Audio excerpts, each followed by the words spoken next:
नमस्कार मित्रांनो, मी active education YouTube channel मध्ये आपले स्वागत करत आहे। आपणासाठी एक महत्त्वपूर्ण आनंदाच्या व दिलासादायक बातमीचे स्पष्टीकरण करत आहे। तर चला आपला जास्त वेळ न घेता आजच्या दिलासादायक व आनंदाच्या बातमीचे स्पष्टीकरण करूया पुढील प्रमाणे।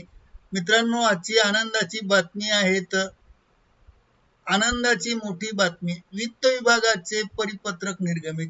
शासकीय व निमशासकीय कर्मचाऱ्यांच्या वेतन संदर्भात ऑगस्ट पगार व पेन्शन बाबत जी.आर. या संदर्भात संपूर्ण माहिती पाहूया।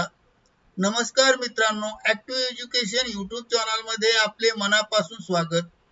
आताच्या घडीची सर्वात मोठी आनंदाची बातमी, शासकीय आणि निमशासकीय कर्मचाऱ्यांच्या ऑगस्ट 2026 च्या पगार वेळेवर मिळण्यासाठी वित्त विभागाने महत्त्वाचे परिपत्रक निर्गमित केले आहेत। मुख्याध्यापक आणि प्राचार्यांसाठी 5 मोठ्या सूचना केल्या आहेत आणि व्हिडिओ शेवटपर्यंत पहा आणि सूचना काय केल्या त्या पहा। चला तर करूया परिपत्रकाचे स्पष्टीकरण। मित्रांनो, परिपत्रकाचे स्पष्टीकरण पुढील प्रमाणे करूया। परिपत्रक काय म्हणते तर माहे ऑगस्ट 2026 चे नियमित वेतन देयक हे शालार्थ प्रणालीतून दिनांक 15/8/2026 पर्यंत ऑनलाईन फॉरवर्ड करणे बंधनकारक आहे। पण येथे 15 ऑगस्टला सुट्टी असल्यामुळे 2 दिवस अवधी दिलेला आहे। यावेळी वेतन देयकाचा फक्त एकच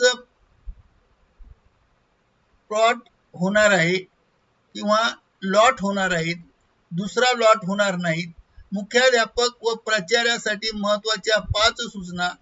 सूचना क्रमांक 1, ई-केवायसी बंधनकारक। वेतन देयक फॉरवर्ड करण्यापूर्वी शाळेतील सर्व शिक्षक, शिक्षकोत्तर कर्मचारी, इतर कर्मचारी यांचे ई-केवायसी करणे बंधनकारक व आवश्यक आहे। ई-केवायसी न करणाऱ्या शाळेचे पगार होणार नाही, याची संपूर्ण जबाबदारी मुख्याध्यापकाची आहे। 2, बँक खाते व प्रवास भत्ता संदर्भातील महत्त्वाची सूचना। प्रत्येक कर्मचाऱ्यांचे खाते क्रमांक बरोबर आहे का तपासा। प्रवास भत्ता हा नियमाप्रमाणे देय आहे का याची खात्री करूनच देयक फॉरवर्ड करा। सूचना क्रमांक 3, ब्रोकन पिरियडच्या संदर्भातील कर्मचाऱ्यांच्या बाबतीत ज्या कर्मचाऱ्यांचे वेतन ब्रोकन पिरियड मधून निघत आहे त्यासाठी संबंधित कार्यालयाची पूर्व परवानगी घेणे आवश्यक आहे। परवानगी नसेल तर देयक रिजेक्ट होईल। सूचना क्रमांक 4, थकीत देयके। एप्रिल 2020 नंतरची सर्व थकीत देयके शालार्थ प्रणालीत 2.0 मध्ये सादर करा। मार्च 2020 पूर्वीचे देयक परिशिष्ट क मध्ये शासनास सादर करा।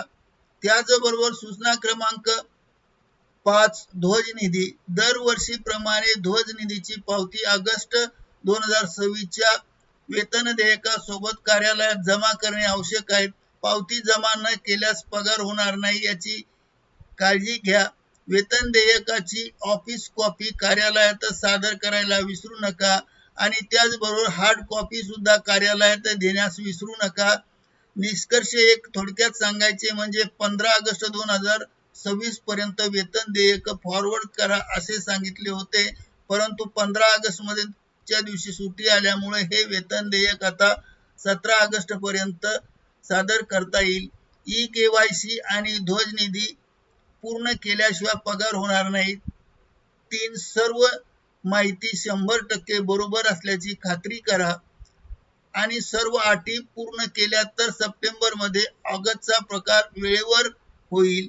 या परिपत्रकाची व्हिडिओच्या शेवटी कॉपी पेस्ट करून माहिती देण्यात आली आहे। ही माहिती सर्व मुख्याध्यापक आणि प्राचार्य आणि कर्मचाऱ्यांपर्यंत पोहोचवा। अशाच शासन निर्णय आणि परिपत्रकाच्या सर्वात आधी अपडेट साठी ऍक्टिव्ह एज्युकेशन यूट्यूब चॅनलला लाईक, शेअर आणि सबस्क्राईब करायला विसरू नका।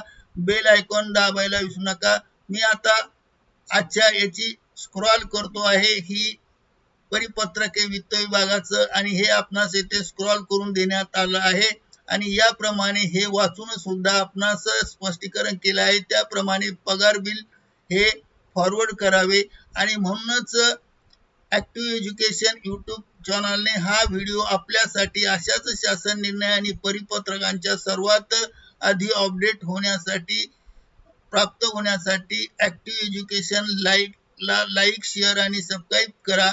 बेल आयकॉनला प्रेस करा. व्हिडिओ ऐकल्याबद्दल सर्वांचे धन्यवाद.